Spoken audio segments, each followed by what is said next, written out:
Hello YouTube, I am Matt, and welcome to another Feather and Inkwell fountain pen review. Hello YouTube, this is Matt, and I'm here with another Feather and Inkwell, but not a fountain pen review, paper. Today, two Italian jobs, Italian Big Wave and Italian Castelli. Join me at the table as we review what each of these papers looks like, their quote-unquote composition, and how they perform. See you down. Alright YouTube, welcome back. I am Matt, and this is a Feather and Inkwell, and this is a paper review. This is, for starters, let me read it to you real quick, and then I will do the dip demonstration just so we know what paper we're working with. But this is the Big Wave Journal that you could find at your local Barnes & Noble. They do have a new name. I forget it right offhand, but they do have a new name they're going by in some places. So this claims to have 110 gram ivory lined pages, and it is all FSC certified, recycled, and safe for all types of pens, including fountain pens. Handmade in Italy. That is inclusive of the leather outside as well. So they are claiming that this is just 110 gram ivory covered paper. Now I'm going to be primarily reviewing just the back page because this is going to be a daily drive journal by one of our members, and that will be the Eye of Horus. Will be using this for himself and his writing purposes. I'm going to start with the Galaxy dipping pen, previously reviewed. Check it out for yourself. An easy way to find out what the exact quality and smoothness of your paper grade is that you're writing with. If you want to find out how your ink or your paper is, write with a glass dipping pen and you will know exactly how smooth it is. There's nothing smoother than glass. Even an 18 karat nib will not feel as good or smooth as a glass dipping nib. So this is the ink that comes with it. It is a little bit on the shimmery side. And here is the first test line.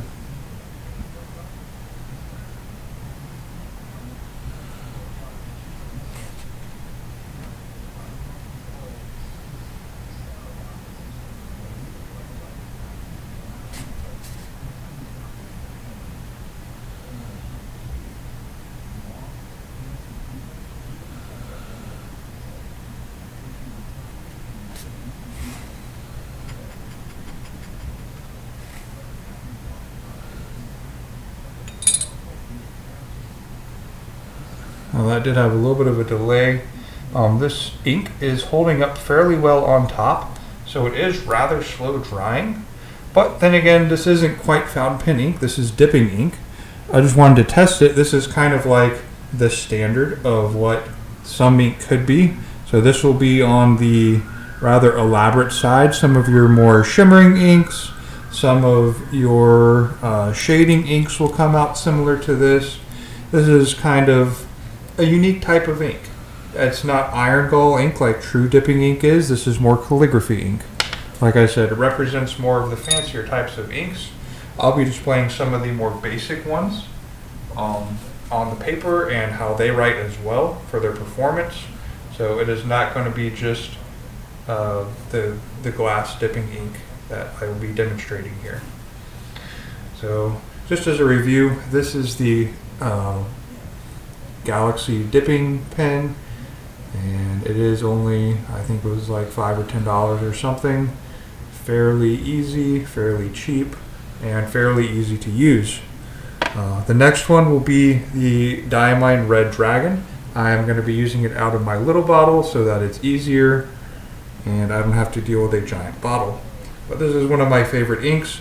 I've written with it in all of my Dragon pens so far, everything from a fine all the way up to my mediums. I love this ink. It is a rather, I wouldn't call it rather anything. It's actually kind of middle of the road. So, good on it. Oh yeah. This is a particularly wet dip. Need to keep that in mind. This puts out ink very easily. And this ink appears to be flowing off of it exceedingly smoothly. Maybe it's a little bit watery.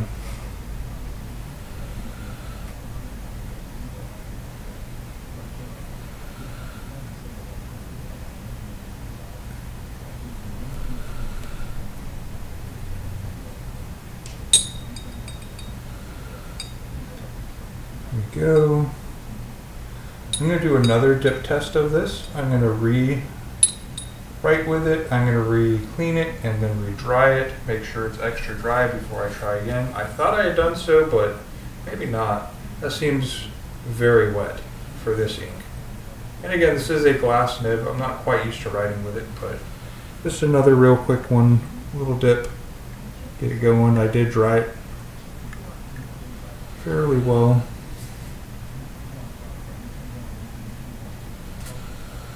That is a lot better. It's not quite so 3D as the other one was. It's not a giant pool of ink. I will say the paper is performing exceedingly well despite how much ink I laid on that last one. It's holding it up.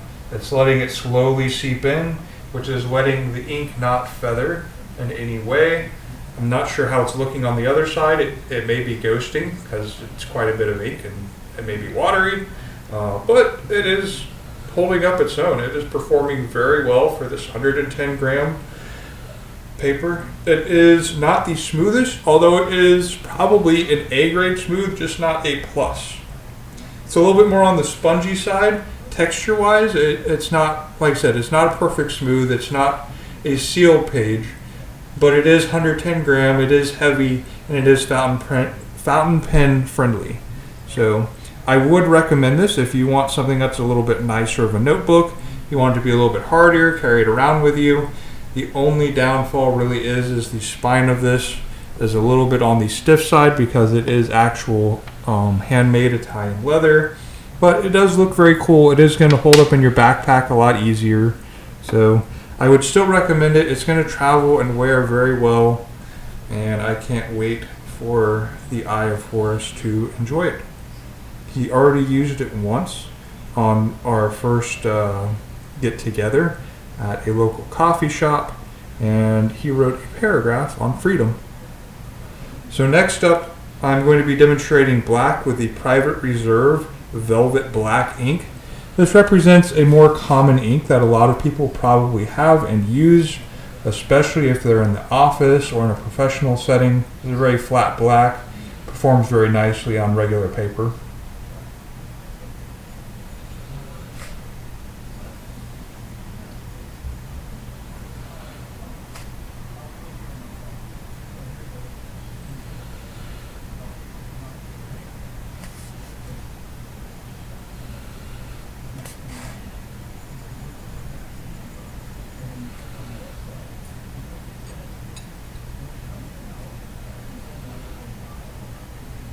Once again, this pen, well, the paper is performing exceedingly well. The pen is laying down lots of ink, more than I ever expected to every time, and I am trying to dry it fairly well in between to make sure I'm not laying down any water with the ink, so it's not, over putting down. Black is already drying up a little bit. It feathered a little. The red, it looks like it also feathered a little bit. Again, this is a little bit on the wet side for the amount of ink, but I do feel like the lesser amounts by the numbers when I get to the end is probably more accurate to what it looks like. So here we have bucket is on the dry side, the numbers and the numbers are all on the dry side. The bucket here is on the dry side. Over here on the wet side where there's a lot, the and golden are both on the wet, and they've started to feather a little bit. I don't hold that against the paper. This is way more ink than the average pen would put out, unless you're writing with probably a double broad Pelican, because I've heard Pelican, despite their expensive brand, maybe that's why people love them, writes with an exceedingly high amount of ink output. So this is what I expect it looks like when you're writing with one, what my dip pen looks like, which, as a side note, is an interesting fact.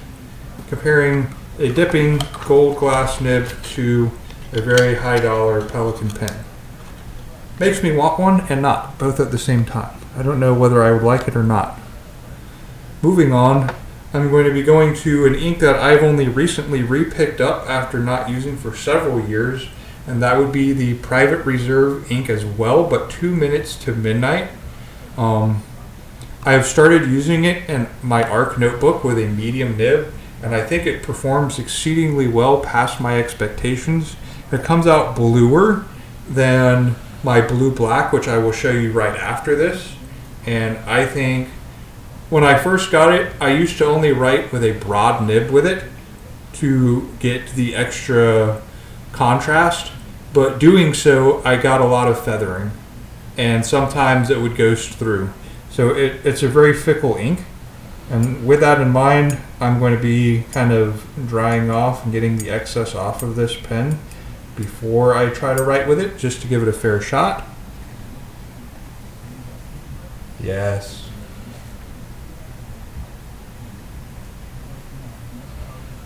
That is a fairly well representation of just a very wet writing fountain pen here.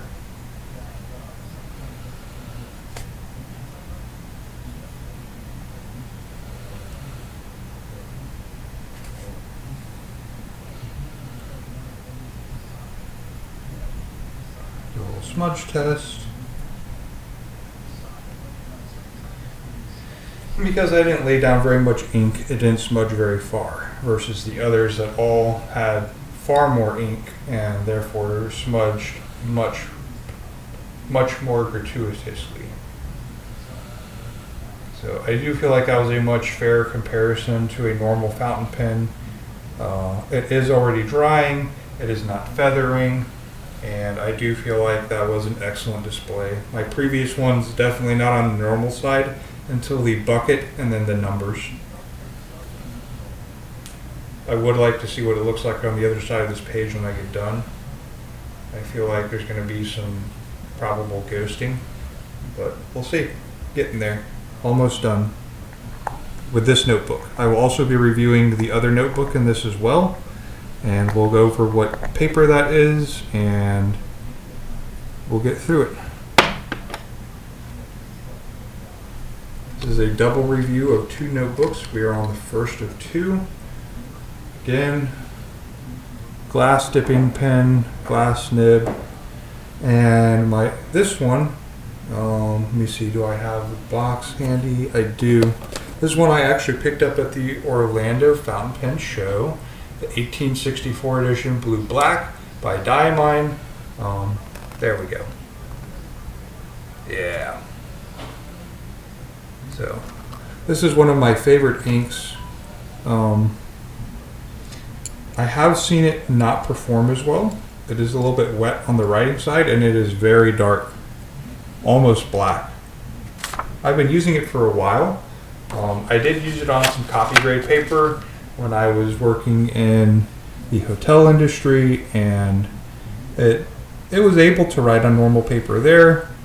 And I have used it on fountain pen paper since, and it has done kind of here and there good. Sometimes it feathers, sometimes it doesn't.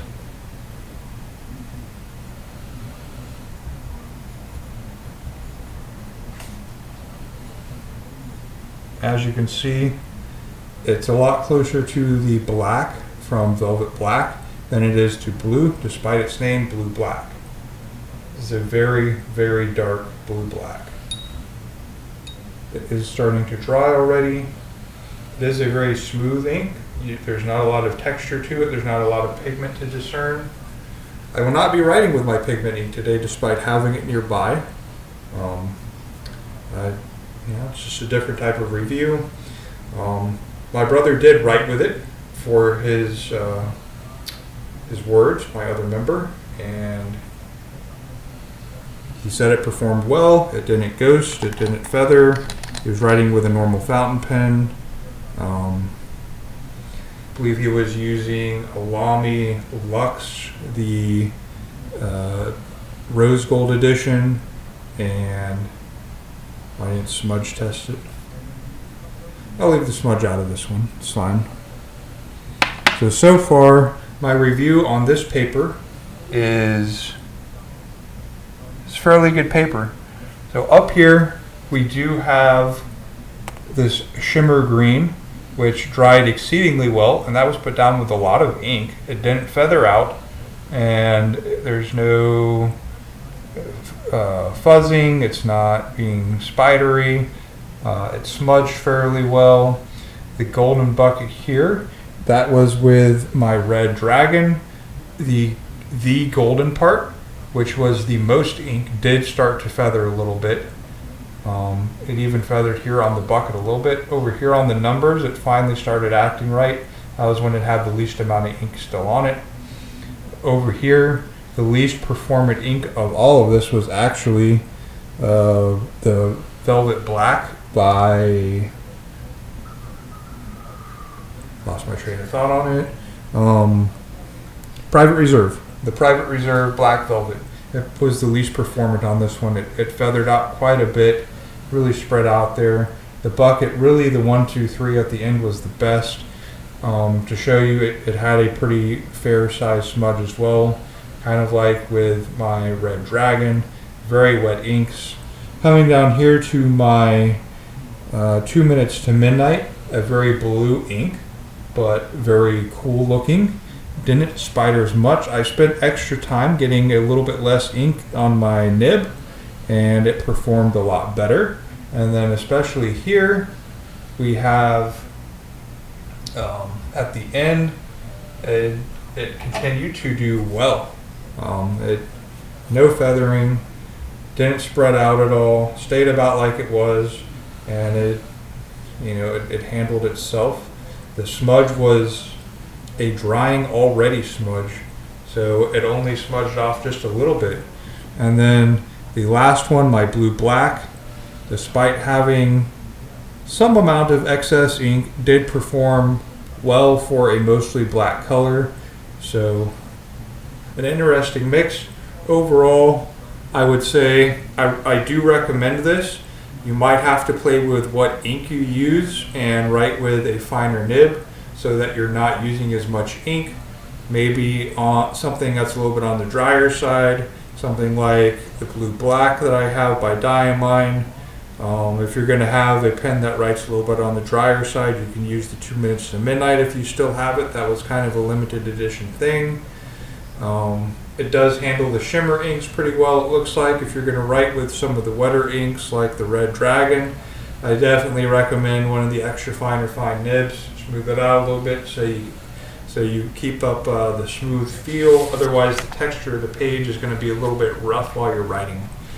Overall, I'm going to give this an A grade and not a AAA or an A+, just because the paper isn't sealed, but it does perform well under normal circumstances. Some of the ink was a little bit laid on thick. I'm not the most practiced with the glass nib, but I do love the look of this notebook.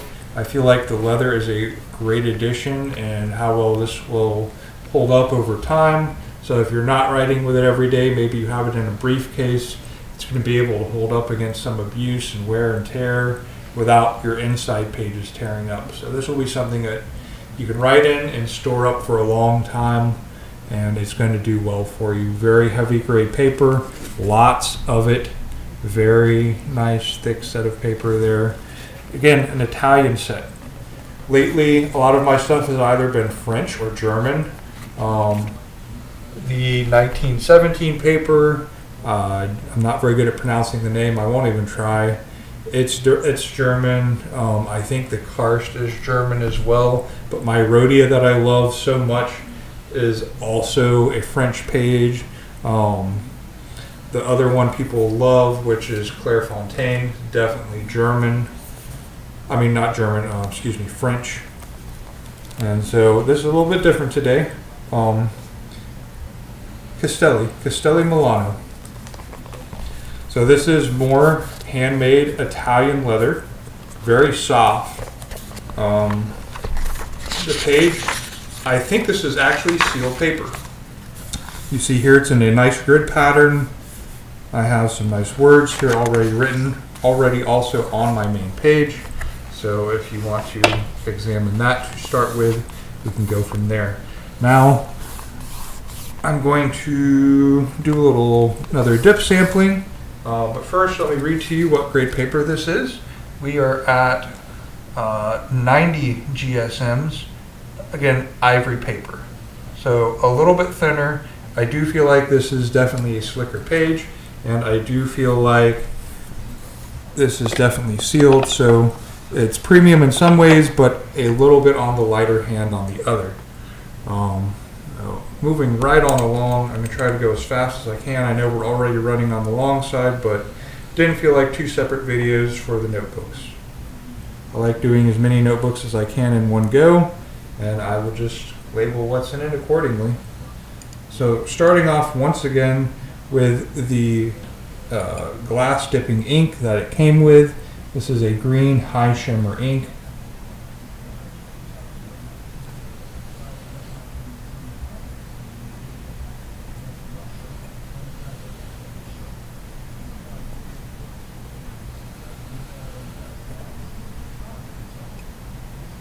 Being a little bit stingy with the ink right now, so it's not quite as fair. Yep, super dry. Let me try this a little bit better. And there we go. Yes. So that's a little bit closer to the way it started. This ink does perform very different. It is definitely, I would never put it in a fountain pen. I don't know what would happen. It would either clog your pen entirely, or it would just run straight through it and you would have no ink in a matter of seconds. It is meant for the viscosity of sliding down spirals on glass and lasting, I don't know, 4, 5, 6, maybe a whole sentence or two before you have to redip. And it can do so. It's not your average ink. It performs very differently. It's definitely calligraphy ink. To demonstrate what kind of size this comes in, definitely not something that you could probably use a lot of. Very small bottles, very, very small. Going to my Red Dragon ink. This is my Diamine Red Dragon. Again, I love this ink. I've used it in a lot of pens, everything from extra fine to a fine this year. And this pen is writing with a normal consistency of ink. It writes closer to a medium in size of nib, but it has the glassy smoothness of glass, of course.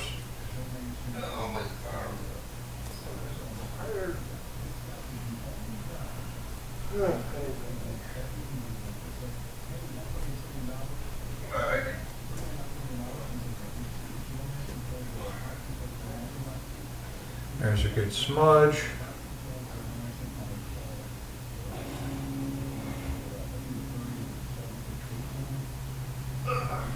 Maybe performing similarly. This is kind of a thinner ink. It does write very well, very thin, very nice, flows well. So far the first couple letters, the wetter letters, they look like they might be spreading out just a little bit. I'm not too worried about it. It's holding up fairly well. The last bucket part and the numbers are doing well. The smudge test isn't feathering, so I'm happy with that. Moving on to an order, I'm going to do the 2 minutes to midnight once again, and then I will circle back to the black.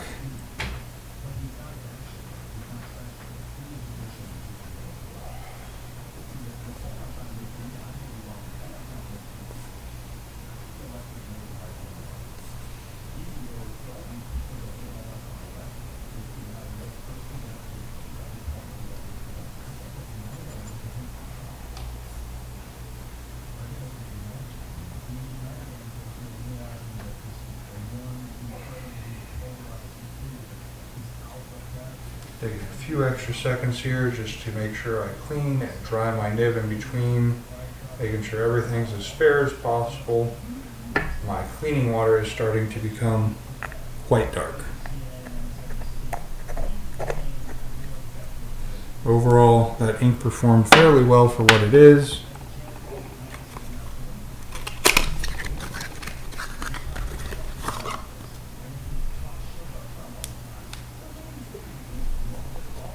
Good thing about having already uncapped most of these once is they're a little bit easier to get off again.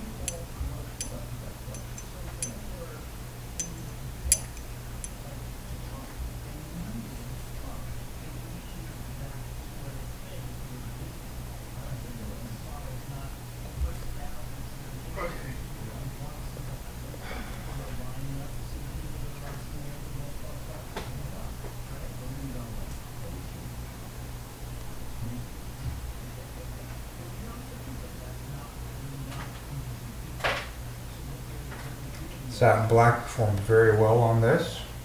I did use it properly though. I did thin it out a little bit, make sure I got all the excess out.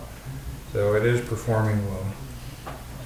Like I said previously, if you don't use this the right way, definitely the glass just lets everything flow right off of it.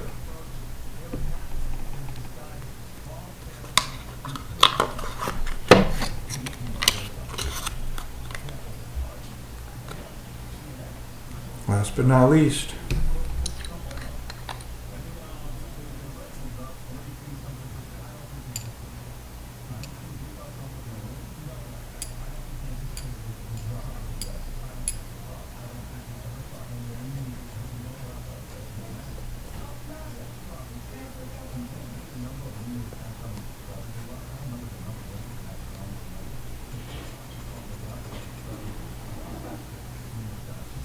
smudging in very well. This was a very wet write, despite the fact that I tapped it off.